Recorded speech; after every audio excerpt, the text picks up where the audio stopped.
Welcome to this chat show, dear friends. Other Books started its publishing with Tuhfat al-Mujahidin, a 16th century historic treatise originally written in Arabic, which was translated by the eminent Syed Muhammad Husayn Nainar. Later, we also published his original thesis, Arab Geographer's Knowledge of Southern India. Syed Muhammad Husayn Nainar was a great scholar, a linguist, a historian, a professor, a traveler, and much more. Now we have Miss Nahla Nainar, his granddaughter, and a senior journalist with us. Although by profession she is a journalist, by practice she is also an archivist and a historian. So we are going to have a conversation about the legacy of Syed Muhammad Husayn Nainar and the work Nahla Nainar is doing. Welcome to the show, ma'am. Thank you. So it's a real pleasure to be here. And also I think the pleasure is greater because we are talking about someone who was born 125 years ago. And it's really heartening to see the interest in his work has continued, especially in Tuhfat al-Mujahidin. I did not expect so much interest among people living in Kerala, and the interest is born out of erudition. I mean, people want to know their roots, and to acknowledge it as one of the texts that defines history and geography of the time and the mood of the nation at the time is already great. And then it reached out to such a big audience, I think, because of my grandfather's work in translation, the accuracy and the improvements that it brought to the earlier versions. So for those who don't know, if we can just talk a little about Tuhfa.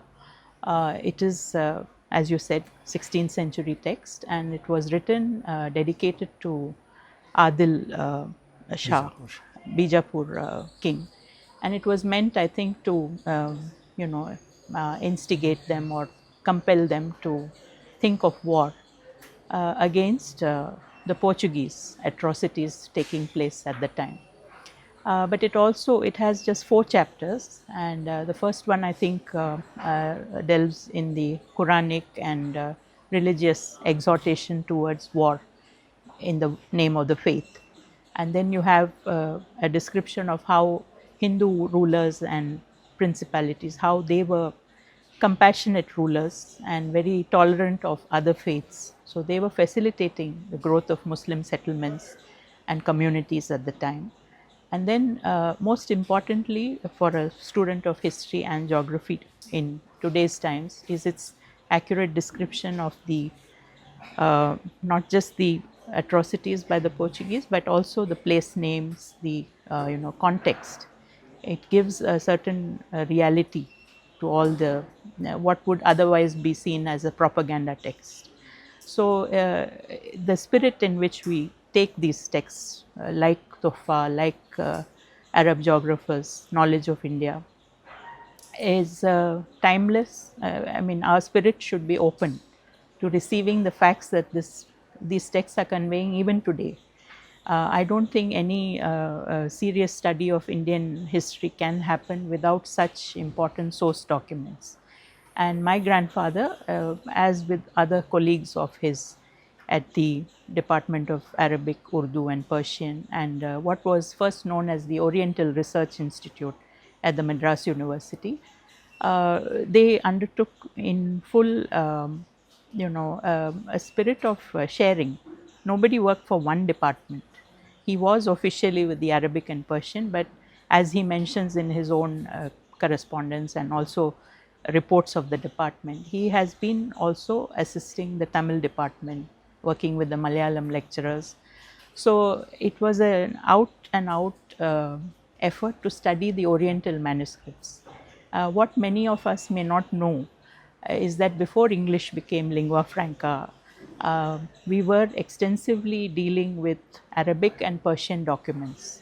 And the reason why Husayn Nainar, I feel, has assumed importance today is that the people studying classical Tamil, classical language in any form, whether it is Tamil, Arabic, Persian, they are decreasing. So if we are not careful, we may forever lose a repository of documents and knowledge that could help future generations.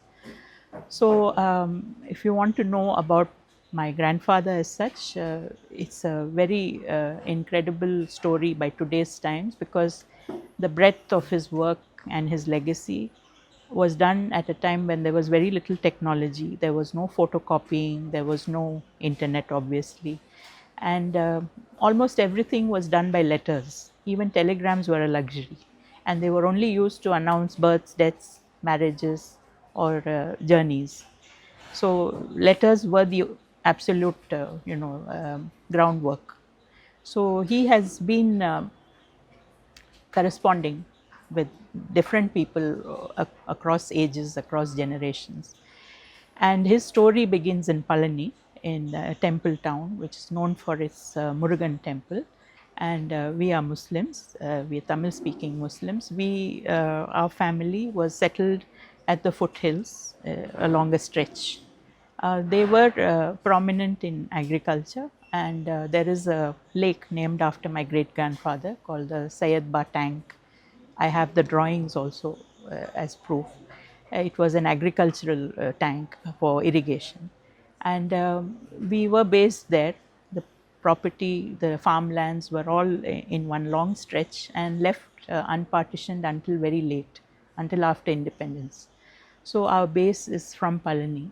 And when you think that a person like Dr. Nainar has traveled all over the world, I would say not America, but he has traveled quite a lot in Europe in the 30s, at a time when Second World War was, hovering over everyone. I think it's great that he held on to his roots, and he worked on things despite the difficult situations that came up. Yeah. Could you also briefly tell us, for the sake of history students, about his background, education, and the career trajectory? Yeah, okay. So, my grandfather grew up at a time when Western education was seen with suspicion by most of the elders in elder generation Tamil speaking Muslims.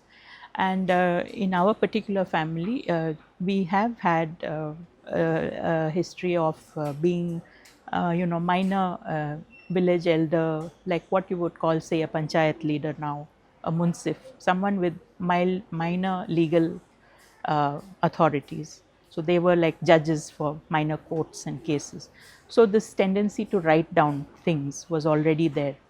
But the Syed Bawa Rautar, Dr. Husayn Nainar's father, was not in favor of education, especially Western education, because he felt that the family farmlands had to be taken care of, and B, socially it was not seen as a sign of prestige to be educated, that too in a Western system. However, and I think we should all be glad for that, my grandfather and his elder brother both broke against this stereotype and decided to continue. They started, from what we can find out, Dr. Husayn Nainar was a student of Arabic madrasa. He attended a madrasa in Tiruvarur district near Tanjore, Bodakudi madrasa, and then later on he also attended a madrasa, the Jamalia madrasa in Madras, what is now known as Chennai. And after this, he has started his Western education, and all this information, if you visit our website smhnainar.com, you will see a whole CV, a biodata that he has prepared, giving the exact years and which schools he has attended, etc. So he studied in Bodhi, then in Madurai American College, then Aligarh Muslim University, Mohammedan College, Chennai. And I think the crowning part of his career was his deputation for doctoral studies at the School of Oriental Studies, what is now known as School of Oriental and African Studies, University of London, UK. So this happened in 1936 to 38, and he was sent shortly, around 3 months after my father was born. So he was a family man already, and his elder brother was taking care of the family when he already had 4 children by that time. Uh, and the entire process has been not without controversy, because at first they refused him education admission, saying that non native students, especially the institute, they should be doing all their studies in the institute. The DLit should be preceded by an MA, everything in SOS. And then he wrote back to say why he should not be given the same treatment, because he is already heading a department. He already has so many publications under his editorship and authorship. So he made a very forceful case for himself, and seeing his efficiency and proficiency in language, there is actually one letter where he says, "We're sorry to refuse you admission, but we are amazed by your mastery over our language." So I think he was a forceful writer when he wanted. His correspondence shows that. So that would form the crux of his output, was the Arab geographer's knowledge of India, southern India. Actually, it began much earlier as a much vast, much more bigger study of Arab travels in almost the entire Southeast Asia, South Asia, a big region, Indian Ocean. Indian Ocean, and also it became too voluminous. So his PhD guides said that it would be better to shrink it down.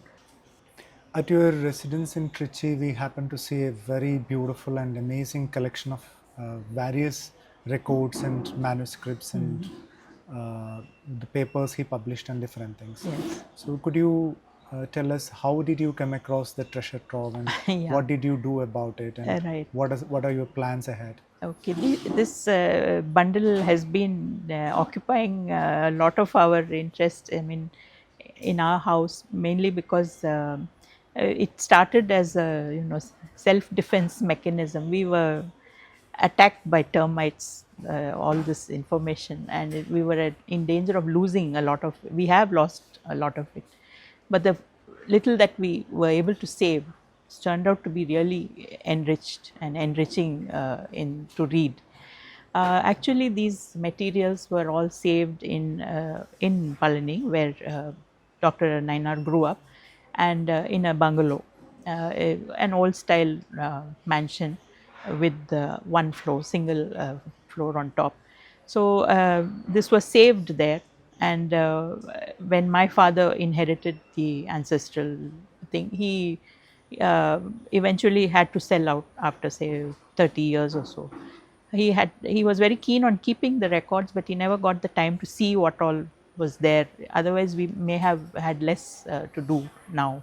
So all that through the years got packed, generational number of documents, and we had shifted the whole thing when we disposed that house.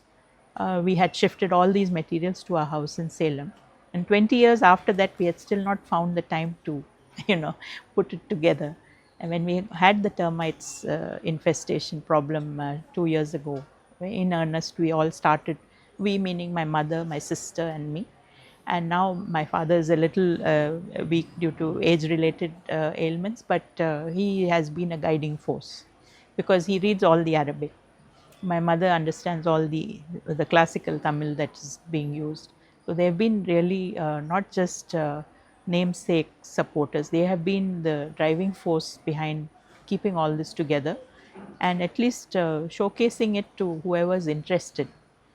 This is not a commercial venture, but we would definitely like people, more people, young people, and serious scholars to come and take a look, see these things. And it's not just the printed material, it's the background, what they call BTS, behind the scenes, the things that go into making a manuscript.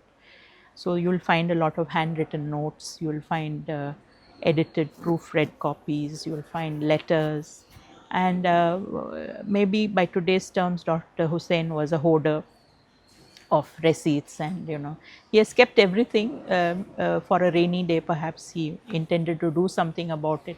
He was a very meticulous correspondent and also very good with filing.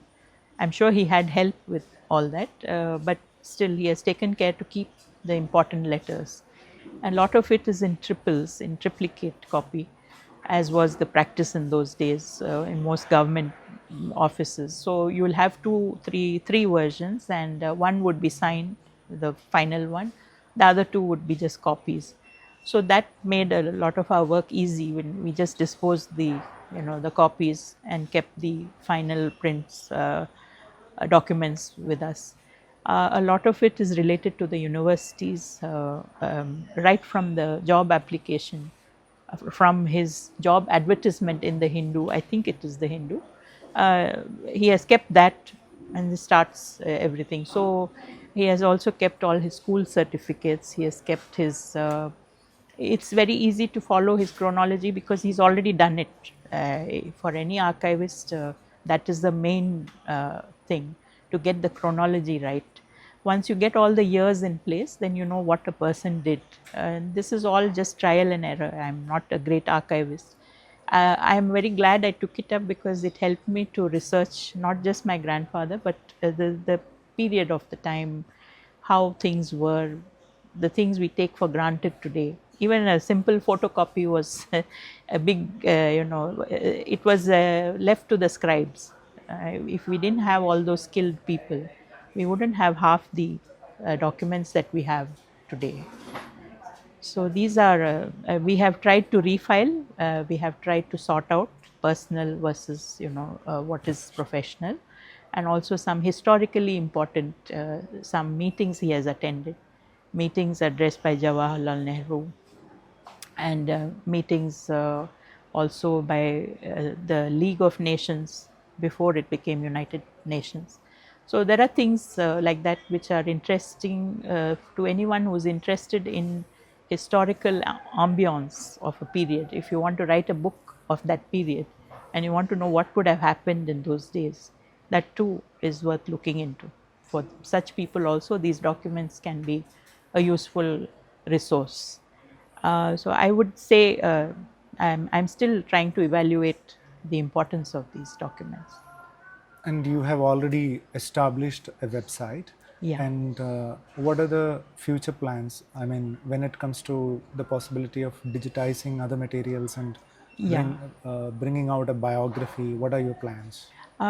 So right now, the whole website idea was suggested to me by my senior journalist, Mr. N. Ram, last year, and he said I should seriously consider at least showcasing the best of his work online, because it gives a permanent identity to the person, puts a face on the name, and maybe it could inspire other researchers or families of other researchers. There are many scholars who are forgotten. Their works are there, but nobody knows about them. And this personal aspect of this, which is missing in most, we never read biographies of our historians. We have their works. So I want to change that a bit.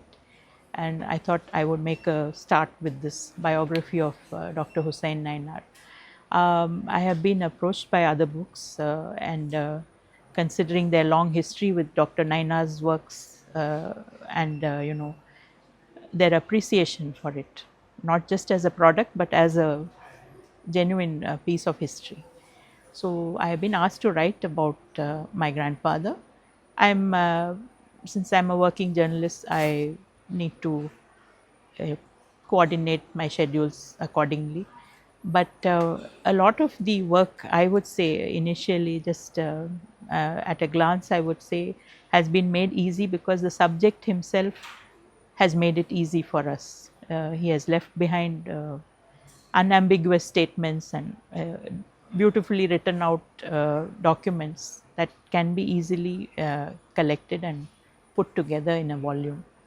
My idea is to do that, to showcase his personal life, to showcase his writings, and all the things that he did, not just for himself, but a sense of social. He wanted to give back to society. And Tamil Muslim families, we are told, many of them, what people don't know still is that he was a very strong advocate for women's education. All his children, if you notice, my aunts, I had 3 aunts, all of them were graduates. All of them were graduates, started studying in the 1930s and 40s, which is, for our community, it's a big achievement. And they all worked, and they were all employed in his printing ventures. So it was not just, you know, a token employment. It was serious employment on a par with a male at that time, which I think is something parents today also in our community could emulate. They should not limit women's journey in the professional field, and these things he has even made statements at his daughter's wedding ceremony that he would not give dowry, and that caused a controversy. And you know, he said, no, this is not Islamic, I am not going to give it. I will give gifts, but it's not dowry. I am not going to give in to anyone's demands. So he was a very socially minded person. I want the public to see these aspects of his life. He was very meticulous in filing. He was a very affectionate person. For a person who's written such serious things, he has taken time to file letters from his children from the age of 6, 7, preserved their letters, followed up their progress till they were married and had children of their own. He has bought refrigerators for them, crockery sets for them. There's a soft side to him that many people don't know. I wouldn't expect anyone to know, because you know, they are public figures with just anonymity behind them. So I would like that image to change. I would like the public to know more about my grandfather, and I hope it can be done through a book, a picture book, hopefully, because there's tons to showcase. And anyone who likes, these days everything, knowledge acquisition has become very audio visual. As we are doing this video also, we see a lot of this information has to be written down, has to be codified. So I think the photographs speak louder, and they would be a valuable addition to any volume. These are the plans. Let's hope it works out. Yeah. So when it comes to taking his legacy ahead, how would you like to negotiate with the academic community or the intellectuals in Tamil Nadu and Kerala? What can be done? And first of all, I think we have to examine our education system. You see, people like Dr. Nainar, he was one of 2 scholars who were sent by the Madras University for PhD in the same year. The other is Dr. C.A. Menon, with whom he collaborated with for Kerala Parama. And his topic was separate, different. And interestingly, both students were asked to bring their learning materials because none were available in Britain at that time. This was the situation in 1930s. Now, if you consider, one, most of our historical documents have already gone into foreign libraries. So a home university, a home institution like Madras University has no record of my grandfather's works. I have tried to see, it's not very encouraging. Secondly, the fact that people were not working for departments, they were working for knowledge acquisition and codification in general. So some of the documents he worked on were given by people from other departments, and some he was taken to other departments. So he worked on Tamil also.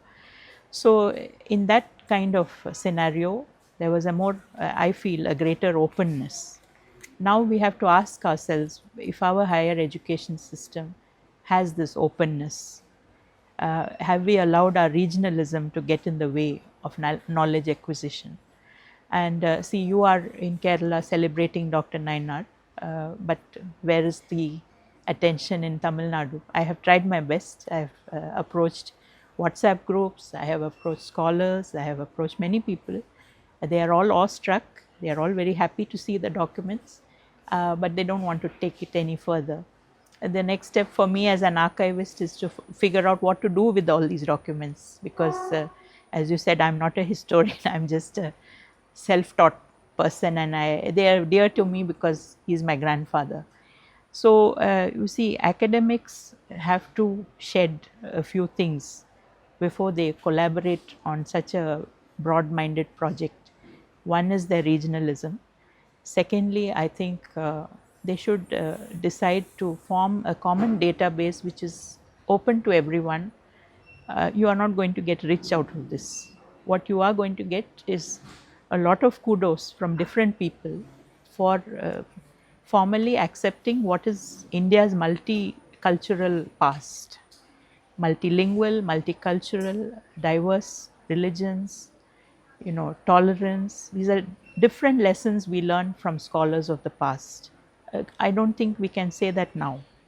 So, academics in general in our country is suffering due to very, sometimes I would say, bureaucratic procedures. The insistence on having a PhD for a university job is more detrimental than allowing people to, only those who want to follow research. So, now you have a proliferation of research scholars, but how much good research is coming out of all Indian institutions? This is something we have to ask ourselves, especially the academic community. I am sure bread and butter is very important, everyone needs their job, but then don't do it like that, then you are debasing knowledge. So, I think a common database and an expression of interest. Don't make us beg. I am able to do this, so I am doing it. I spend out of my savings. I take out time from my schedule. I am doing it. How many scholars' families would be in the same position? I am sure he had many contemporaries who had done equally important work. Where are they now? Where is our database of scholars? Why don't we have biographies about them? Why don't our textbooks talk about these people? They had no obligation to do so much. So, why did they do so much and not be remembered at all by posterity? See, people take references for their books. Have they ever thought about who those men and women were? Now, of course, I don't see any women also in the research field, but that's a different thing. These people's work is being neglected either, purposely or out of ignorance. It's being neglected, and we will be the poorer if we continue in this stream. We have to pick up our, find our strong point, find what you can do, become more multilingual, become open to other cultures and traditions. We are talking so much about Arabs. Our documents were in Arabic. We are teaching, at least 17, 18 colleges in India teach Arabic. Why are they not interested beyond that? You see, the basic lack of interest is what surprises me. Before English, these languages were the lingua franca. Why are they why are they suddenly undesirable now? And are Arabs seeking us out? We had Arab travelers coming in the centuries before. Why are they not seeking us out now? We have become a source of cheap labor for the whole world, especially the Arab world. We are seeking the Arabs out now. Why are no Arab dynasties or principalities, emirates, why are they not considering the wealth of knowledge created by their own travelers in India? Why aren't they coming and taking a closer look at all this? So, a book like this may spark some ideas. That's my hope. And obviously, it's too much for one person to do, but I'll try my best, and I hope it will all go. I'm a bit stubborn like my grandfather. I hope it to come through. Thank you. We are waiting for the book to come Thank out. you. Thanks a lot. Thanks for the opportunity. I think I would like to thank my father, Dr. Munawar Nainar. One thing is his, he was very adamant in keeping all these old papers. There were many times we came throwing out most of these documents, but it was his insistence that we hold on to these things. And also, because he knows Arabic, he knows the value of what is written in them. So he has lent his, he's 88 now, and I feel he's a token Arab in all. I think he dreams in Arabic also. He is very closely attached to his father because it was he, Dr. Husayn Nainar, sent him, my father, to Egypt at the age of 19 to study Arabic at the Cairo University. And his life was made in Arabic.